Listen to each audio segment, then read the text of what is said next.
Good afternoon, everyone. Thank you for investing some time with us today to attend the 12 Points February webinar about behavioral finance. We're just going to give folks an extra 2 or 3 minutes here, so please stand by.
Okay, we're going to get underway. Hopefully we'll get a couple more stragglers coming in. Good afternoon, everyone. Thank you for coming and attending today, especially those that came back after our technical difficulties of last week. It's really much appreciated. We know everyone's busy, but there's some fascinating content to listen to today. And I'm pleased to welcome Linda Disselt here today to present about our topic of the day, behavioral finance, how our humanness affects investment returns. I'll tell you a little bit more about her shortly. I'm Jeff King. I'm a client-focused advisor specializing in financial planning from 12 Points Wealth Management. And a big theme of ours here is helping our clients define, discover, and live out their freedom. And I'm happy to talk about about that at any point after the prezo. I've been in the industry for about 20 years, spent the first half of my career in the enterprise software space, and I am here as a moderator for today's presentation. Let's get back to Linda a little bit. Linda comes to us from Federated Hermes, where she's the Senior Vice President and Senior Equity Strategist. Linda's what we call a triple threat, chartered financial analyst, certified public accountant, as well as a certified financial planner. Linda's a strategic thinker and serves in a leadership position at Federated, where she's responsible for articulating the strategy, process, and positioning of Federated's equity portfolios. She is a frequent traveler, regularly speaking about economic and market outlook and personal finance topics to both the advisor community and investor groups across the country. So without further ado, as they say, Linda, please kick us off. Well, thank you very much, Jeff, and thank you for everybody at 12 Points for allowing me to talk to the group today. And thank you all for tuning in to today's presentation. I've been in this business now for about 45 years, and mostly what I do in my job is I try to figure out with the committee what the economy is doing and what the stock market is likely to do. And then I do travel around the country, and also now in these last number of years doing virtual meetings such as the one that we're doing and sharing that outlook. But because I'm kind of a veteran in this business, I am also able to put together presentations such as this one on topics that are of interest to our clients and then their clients, are my fellow American investors. And so the topic of behavioral finance is actually one that I put together. This presentation is one that I put together back when the housing bubble burst, if you can remember that, about 2002, 2007 and 8. And after that time frame, when the stock market got hit super hard, and we made our way back out of that, and we went on to carry on and do better in the stock market. We put this one to bed. It got a lot of dust until COVID came around. And when COVID came around, the fear that was attendant with that we all wondered, how's this all going to play out, definitely had potential to get in the way of our investment returns as well. Because when we let our humanness get in the way of investment returns, it usually is detrimental to the size of our portfolio. And so let's dive in and talk about this today, even as we have put, knock on wood, COVID behind us. Behavioral finance is important today, as we've just recently reached all-time record highs in the stock market, and pretty much everybody owns, NVIDIA, that's going to give us their earnings this evening, and many don't even know what that company does. So lots of things to study here today. So back in the 1970s, this is what was going on back in the 1970s, when two psychiatrists, Amos Tversky and Daniel Kahneman, came up with the idea of prospect theory, which is actually now called behavioral finance. And what they did at that time was they asked the question, is the assumption, which it was until that time, that people are rational when they make investments, is that true? And as they came to study behavioral finance, they came to find out that no, it is not true. And why is that? Because people are funny. We are very unique, all of us, but we all are subject to many different biases that can really affect how we make decisions, how we think in our personal life, as well as in our working life and our investment life. And this list that I'm showing you here of the very many biases that I was able to study, well, there are even more of it than that. And I may suffer from one or several of these, and you may not suffer from them, or I may suffer from them in a stronger way than you do. We're all different and all unique, and it makes it very interesting to then ask the question, can we all be behaving rationally then in our various decisions, and in this case, in behavioral finance? So Warren Buffett, well thought to be, the best investor of all time, still going at it, still in his business and investing, made it very, very clear. This was a number of years ago. He's basically saying investing is not a game where the smartest person wins. What you have to do is control your temperament, ordinary intelligence, and the temperament to control urges that get other people into trouble when investing. This is what we're going to explore here today. So let's start and dive into some of the biases, particularly the ones that can show up in our investment behavior as well. And I call this section of my presentation, People Are Funny. What is the representative bias? That is defined as humans judging the probability of an event based on their mental model rather than its actual probability. So here are two backpackers walking around, doing a trail, and one is up against the edge and he wants to look over. He's not in any more danger than is the other person if he just doesn't do anything rash. And I was in a car once. I was being driven in a car, I was in the back seat, going to the top of Pikes Peak. If you've ever gone to the top of any of these beautiful mountains in a car, and you know that there are no guardrails on the other side, you look over and you think, I'm this close to falling to my death if something should happen. And I honestly pushed my body in the other direction, as if that would make any difference if something happened. That is our representative bias. And how else can that be seen? So we have our own mental ideas about what is what, and we will tend to ignore what the odds are. Now, this is an example of a college admission um, professional and who was supposed to choose from amongst some high school students. He had 3 high school students to look at to decide whether I should let them into my university. And so he's looking at David, who has the lowest high school GPA, all the way up to Caroline. She's almost a 4.0. And what this person knows or should know is what the average high school GPA is, and it is a little higher, we show on the above, than the college GPA, but they kind of coalesce in and around 3 to 3.4.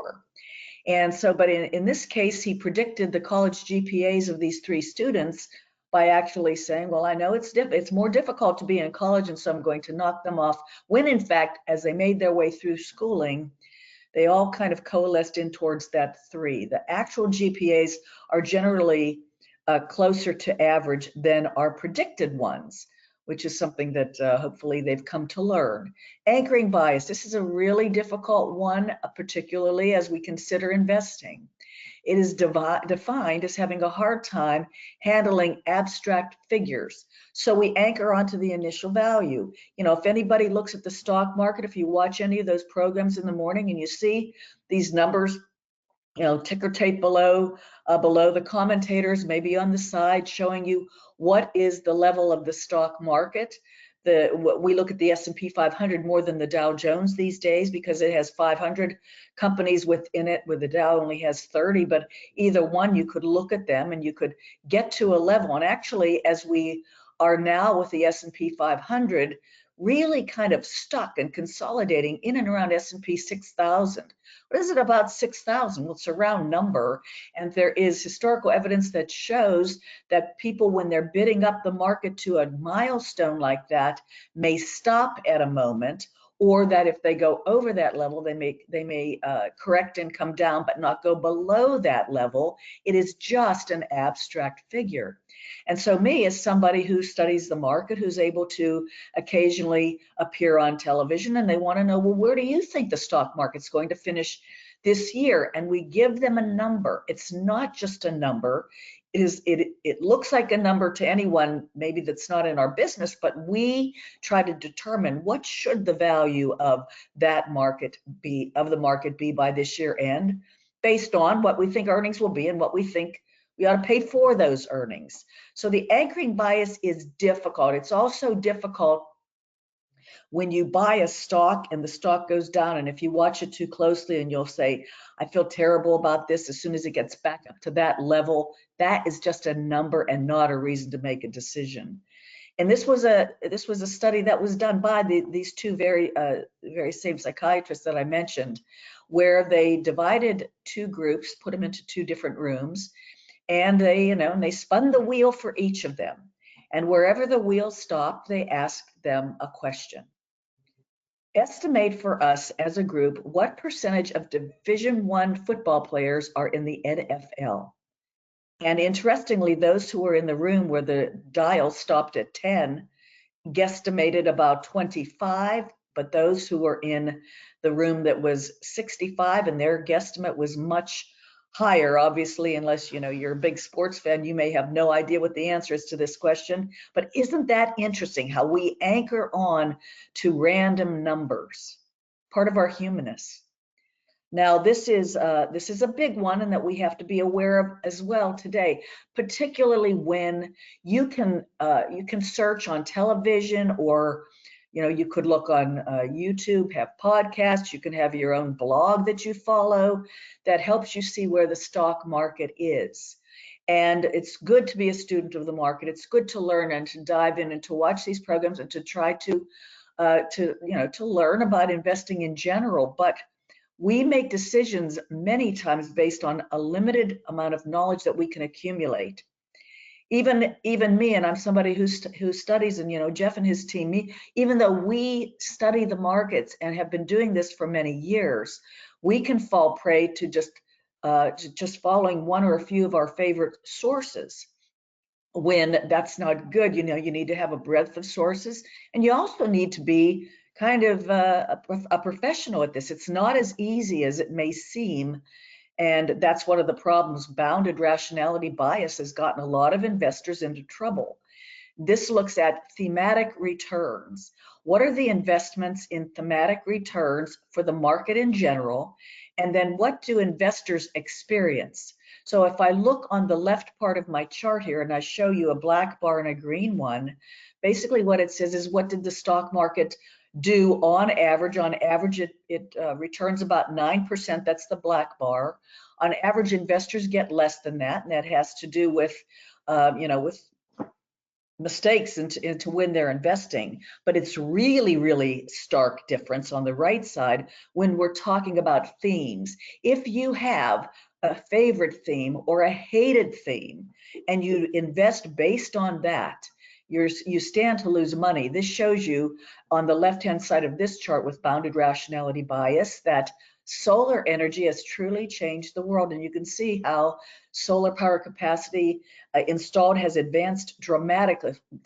And if you said back in 2010, I see this is going to happen, I'm going to get in on the early stages of this. But it's been a terrible investment. On the opposite side, tobacco became an amazing buy when tobacco demand plummeted. And if you see on the left side, let's say in the early 1960s, sales of cigarettes per person per day peaked out. We all came to learn what were the dangers of smoking, and the number of cigarettes that an average person would smoke came down dramatically.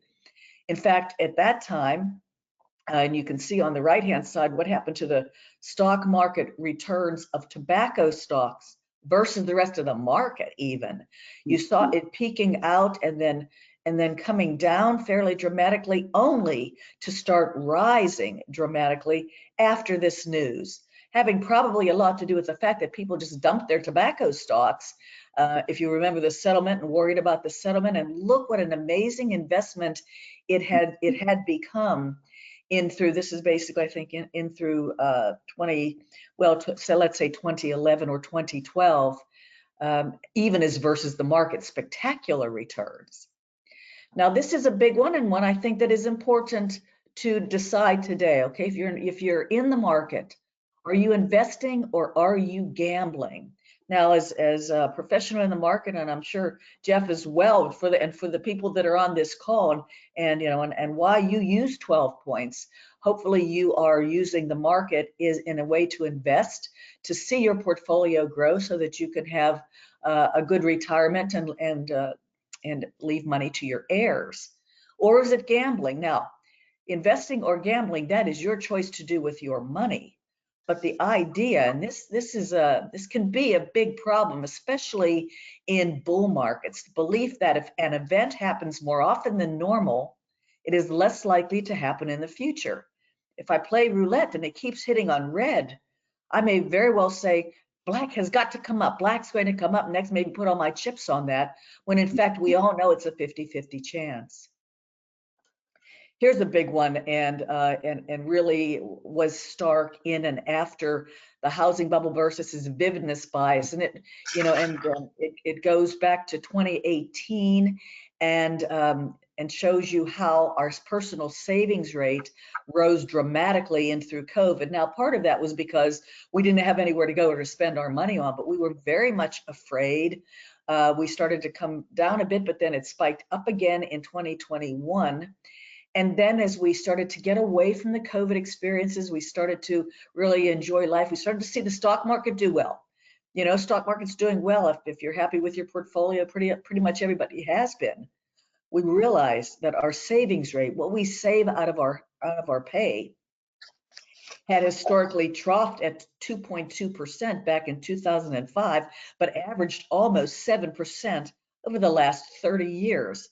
It makes no more sense to have it spike as to have it go down dramatically, which it did do back in the middle of, I should say, at the end of 2022. And here's another look at vividness bias, where you look at The dark green part of this, the dark green line here, if I may, starting from the left in 1998. And this is Wall Street buy ratings, basically on the stock market. Should you buy the stock market? And when we were at the end of that bubble that burst in 2000, the internet bubble that burst, everybody was pretty bullish. I mean, it was great times. Lots of people making lots of money, and especially in tech stocks, very exciting. So buy ratings were very high. And this is from professionals on Wall Street. Well, when that bubble burst in 2000, you can see the buy ratings coming down dramatically. Now they've come up in better and in the last number of years to show the bull market that we've been in. But you can see that basically what we're looking at with that gray line is the price that we were willing to pay for earnings. We were willing to pay in 1998, using the right-hand axis, 24 times every dollar of earnings.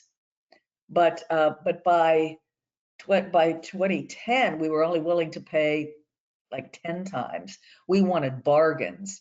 And so that's part of the vividness bias. The overconfidence bias, you know, if I could see you all in person, I would ask you to raise your hand. How many of us consider ourselves to be above average drivers? And whenever I do see people in person and I ask this question, you always see more than half the people raise their hand, but you can't have half the people or more than half the people be better than average if you think about it. Overconfidence is one of the biases that humans have. We overestimate our abilities and our knowledge on subjects that maybe we don't know well enough about. This can lead to poor decision making. And if you're familiar with the meme stocks, if you're not, count yourself lucky. But GameStop stock became a meme stock, which was a stock that was followed very, very closely by social media. And social media is just proliferated, as we all know today, and that has good things about it, and it can have some bad things about it. GameStop is it's just an okay company. Some wonder if it's even becoming a dinosaur, but people bid that stock up back in through the end of 2020. We were all sitting around, working from home, sitting around the house, probably looking a lot at our social media, and it came crashing down. And even in recent months, I'm trying to remember the name of the leader of this movement, something Kitty, not Hello Kitty, but something Kitty. In any event, overconfidence bias can make us do crazy things, including things that look just like out and out gambling with our money. Herding bias is defined as buying high and selling low, by far and away the strongest bias that we as human beings have. This looks at the percentage of the stock market, 500 names in the S&P 500, the percentage that the top 5 stocks in terms of their dominance, their weight within the S&P 500 accounted for, and you can see where they had been historically. Look at where we are now. This is actually in the fourth quarter of last year. We're up over that now. We're about a third of the S&P 500 are just in the top 5 names. Now, I'm not suggesting that these are bad names at all. And I'm not even necessarily suggesting that they're not worth the price that we're paying for them. What I am suggesting is that everybody knows the Magnificent Seven, or a couple of years ago, the FANG stocks. Everybody knows these names, and we can all run to them. If we all start talking about them, we'll all run to them and we'll forget. There are 495 other stocks out there. And this is the one, and this goes with the herding bias. This is the one that reminds us to look back in time. If indeed we are long-term investors, we will not fall for FOMO. FOMO, again, if you don't know what that means, count yourself lucky. It's an acronym for a fear of missing out. Momentum investing, very, very strong in these last couple of years, where everybody's just buying the same names. And it's very exciting when it goes up. But when it goes down, you get hit really hard. And when you look historically, this goes back to 1970 and says, in normal times, in calm times with the blue, just put your money in the market, or give your money to a professional who will give you a diversified portfolio. In average times, historically, going all the way back to 1970, you would earn about 9% a year. Now, maybe many of you think 9% is not a good number when we realize that in the last 2 years, this stock market returned over 20% in each of those years. That is not a normal market. It has been great, and history says that when you average the right and left tails of returns, big up and big down, you kind of don't make any progress at all, as we see in that red line. That's the dangers of the herding bias. Exchange traded funds, a very convenient way to buy portions of the market, because ETFs are not just one stock, they have a group of stocks in it. There are exchange traded funds of myriad kinds. You can buy any theme you want, or just buy the general stock market or bond market, whatever you want. But if you said, okay, I'm going to buy myself an ETF, and I want to know which were the most popular ETFs in the last 3 months. The biggest ETF inflow, I am going to buy the most popular ones. That's the herding bias. And I'm going to chart and see, how do I do if I hold on to that for 1 year? And what this chart shows is that you would have been much better to buy the one that had the biggest outflows on the far left, because the ones with the biggest inflows historically went on to underperform next year. That's because a herding bias can take things too far. In a bear market, oh my gosh, we have hindsight bias. People believe they predicted an event before it ever even occurred. How did you not read the future and know that this, housing bubble was going to burst when it did? And it's kind of the opposite of kind of your reaction, the opposite of a strong stock market on the upside. You get overconfident. You say, look at me, I know how to pick stocks. On the downside, you say, I knew it, I knew that would happen. In a bear market. In a bear market, you can suffer the hot stove bias.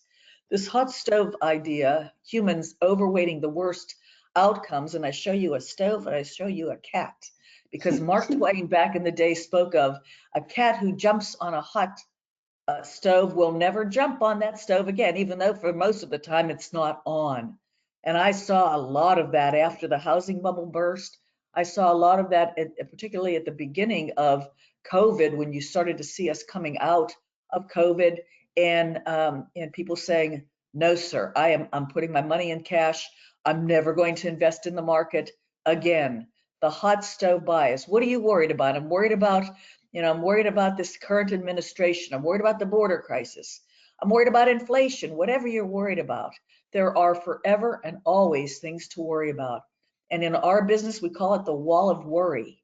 If we're worried about something, and this is not to say that some of the bad things won't happen. If we're worried about something and that bad thing doesn't happen, we climb the wall of worry, and that's how the stock market tends to work. So how does the hot stove bias work? What this shows you is historical bigger declines in the market. That's the third column. When did the market, going back to the late 60s, really get hit and come down hard? And you can see the negatives in the third column. And to what was that based on? Earnings change. We're supposed to buy stocks, and thus the market, based on our view of corporate earnings. That's what it is about. It's about the change in earnings. We see it's going to go up or down, and we buy or sell, but also what price am I willing to pay for them? That's the price for every dollar of earnings. And historically, whenever you saw a decline, what we would call a correction, 10% or more, historically, whenever you would see the decline, it was mainly because people were bidding down the price they would pay for those earnings, and the earnings themselves didn't really go down for the most part we see in the green during those times. That's the hot stove. That's the fear, the regret bias, going to great lengths, sometimes illogical ones, to avoid having to own the feeling of regret. And here we're looking at savings rate. My daddy was a child of the Great Depression. He will never forget what they went through, and nobody can understand it who didn't live through it. But he would never use a credit card. He would never be invested in the stock market. He would only buy cash-like instruments, or at most government bonds. Regret bias. If you say, I see something bad happen, there's economic policy uncertainty, I don't want to be invested. And historically, people will behave this way, and thus stocks will go on sale during some of the highest periods of uncertainty. That's generally the times you get some of the best investment opportunities. This area of my presentation is entitled, I'm a Nervous Nelly. Myopic loss aversion bias. This is how people are. We are wired to focus on short-term losses and gains and weigh them more heavily than long-term losses and gains. And indeed, we enjoy the pleasure of making money about a third of the amount of the pain that we have in terms of losing money. Short-term losses can very well be short-term. And just to throw in a little side note that I found was very interesting, and I'll never forget it in my business, that the best performing portfolios historically are owned by dead people that their heirs don't know exist because it's not being traded. Buying high, selling low, not a good way to get rich. Myopic loss aversion bias. This shows you how very closely correlated after 40 years of not having inflation, how the 40-year high in inflation saw a big high in correlation between the stock market and interest rates, where if interest rates would go up, and this is just the last few years, the stock market would go down. Oh my gosh, we didn't beat inflation. Or if interest rates went down, oh, well, maybe we did beat inflation, and then we bid the stock market up. That kind of up down is, again, not the way to trade in a market. Not at all. Uncertainty bias is another piece of human nature. Maybe you have it more or less. People preferring known versus unknown risk. If you've ever seen that fun show Deal or No Deal, and I understand there's one that's going on today. I think it's out in the tropics somewhere. It's better not to take the deal early in the game. When they call the banker and the banker says, I'll give you $75,000 if you walk away, and you're looking like, oh my gosh, 75,000 is one of the highest numbers on this board. I should do it. It's probability wise better not to take the deal early in the game, just because you just hate the uncertainty of them opening that next briefcase. And this shows you uncertainty bias. Google Trends skyrocketed for the word inflation in just the last few years. And then all of a sudden, everybody's worried about inflation. I'm not saying that you shouldn't worry about inflation, but inflation gets priced into the market. Inflation improves as it has done. And if you think, if only this inflation would go away, I would have nothing to worry about.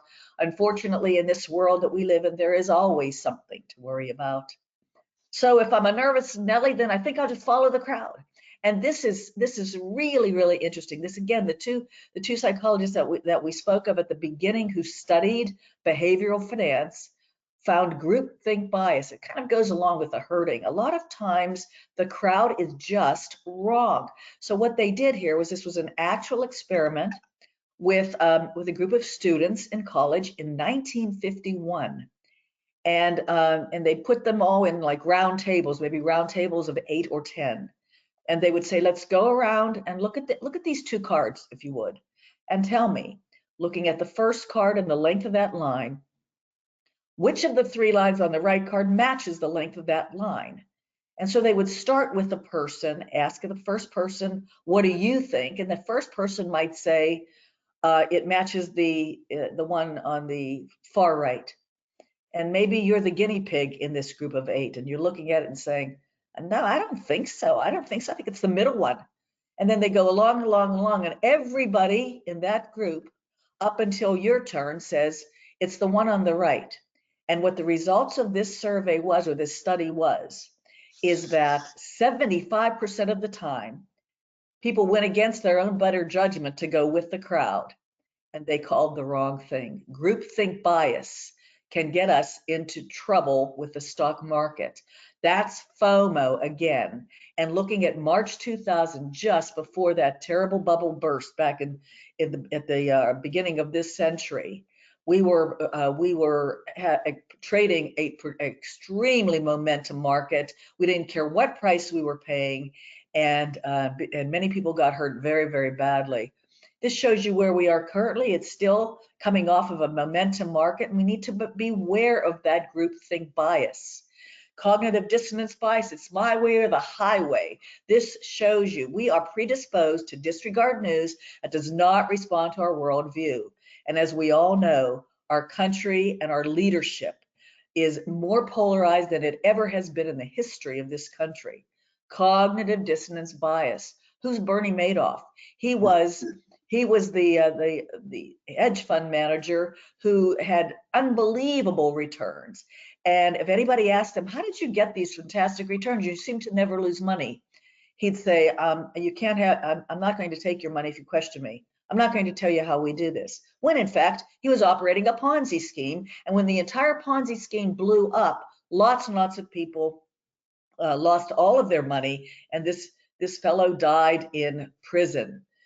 People may know of him, but they sure don't know who Harry Markopoulos is, who was running a same sort of hedge fund strategy, whose boss called him into the office one day and said, why can't you get these returns? And this smart fellow went back to his desk and said, there's absolutely no possible way this gentleman could have done this return. This is a Ponzi scheme, and nobody listened to him at the time.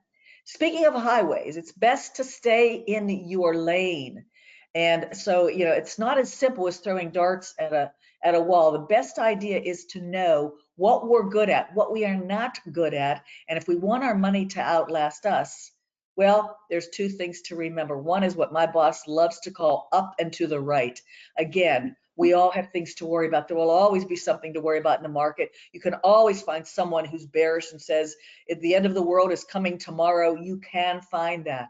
But if we go back to all the things this country has been through, and we look at that black line, which is the stock market's advance since the 1920s, we have recently reached an all-time record high.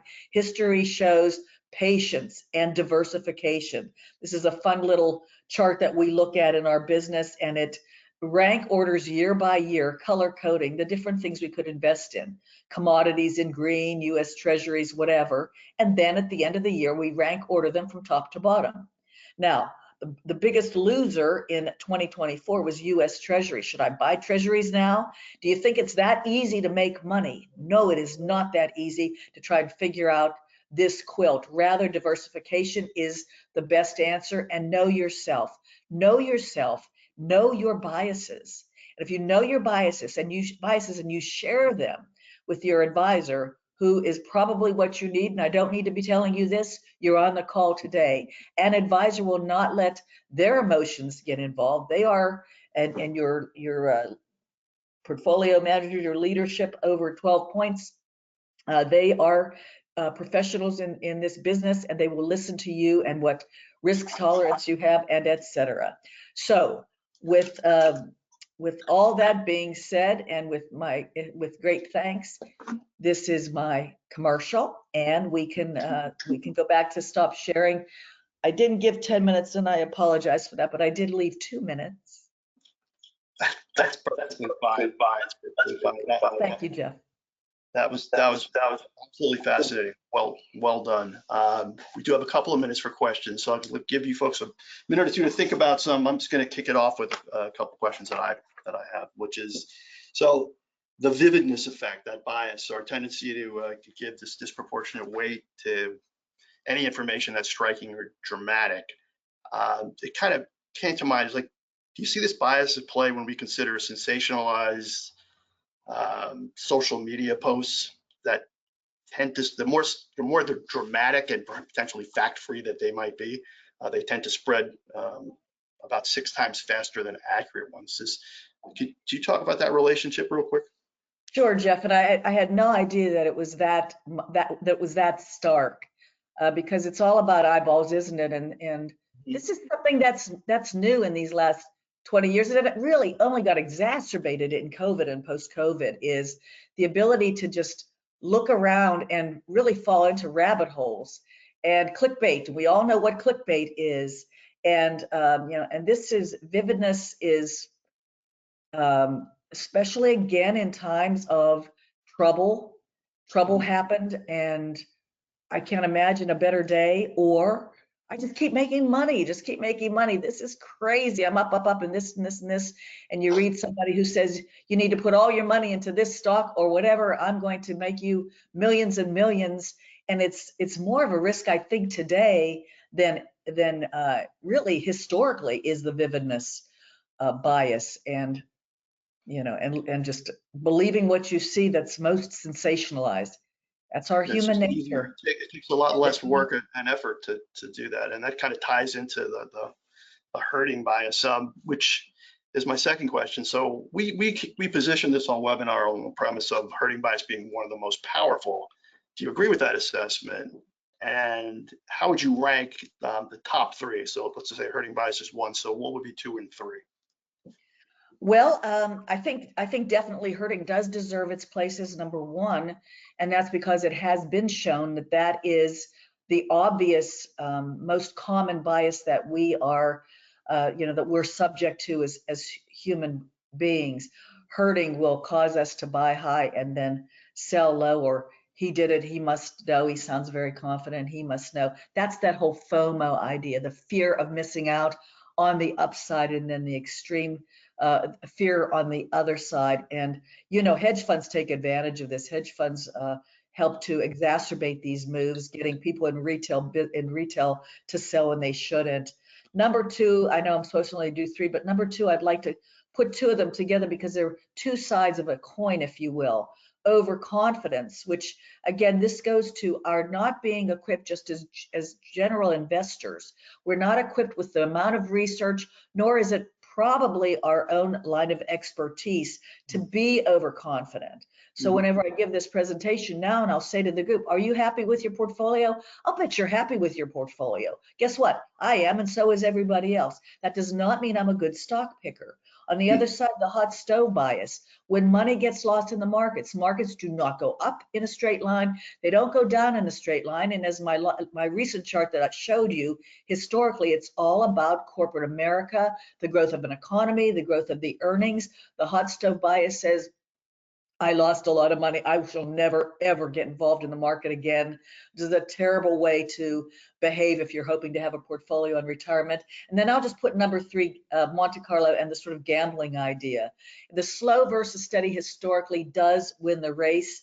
That was a chart I showed you with herding, if you remember the blue line, whereas gambling, and again, anyone, do whatever you want with your money, but if you want it to grow, try not to treat it that way. I just know this one's going to go up. I just know it is. I'm going to double down and double down and double down until you have 50% of your portfolio in one name, which is such a bad idea. Excellent. Okay, excellent. I don't see any questions in the queue. I'm going to ask one more as a follow-up, because one of the things that also jumped out to me, this whole gambler's fallacy, really, which is just a poor understanding of how probability theory works. Most of us are really have kind of a strange viewpoint about it. Can you elaborate on that a little bit? Can you talk about how probability works? Well, the idea that if something has happened a lot recently, it probably won't happen again. And there's actually a corollary to that. That's kind of just the opposite, but this one I chose to put into my presentation. It is human nature. If you know that, there's two options, up versus down, and you could continue to invest in an up market, up, or stock up. And then you think, okay, it's got to go down now. It's just got to go down now. I need to sell now. What are the earnings doing? What are the what price am I paying for these earnings? It's so much more difficult than just saying, I've seen this gone up. I've seen this go down. I've seen actually discussions even today about China. China is uninvestable. How many people have said China is uninvestable? They've had a terrible go in their market. At a moment, there's a serious sale going on, and you have to be logical, if at all possible. And since many of us can't be in this area, we should leave it to the to those who are following this to say, actually, Europe is historically cheap. Small company stocks are historically cheap. maybe I should invest, or maybe on the other hand, I should not. So back full circle to Warren Buffett, right? Being logical doesn't require massive intellect. It requires discipline and patience. Yes. Okay. That's all you need. Linda, thank you again. Just excellent. I think we're all very lucky that we got an opportunity to spend 45 minutes with you today, and it's much appreciated. To answer, one of the questions was about the recording will be shared. I did type an answer, but it doesn't look like it went out. So yes, we will be sharing this for those that maybe started in a little late or missed. So thanks, everybody. I appreciate all of your time. Linda, thanks again. And we look forward to catching up with everyone on the next one. Take care. Bye. Bye-bye.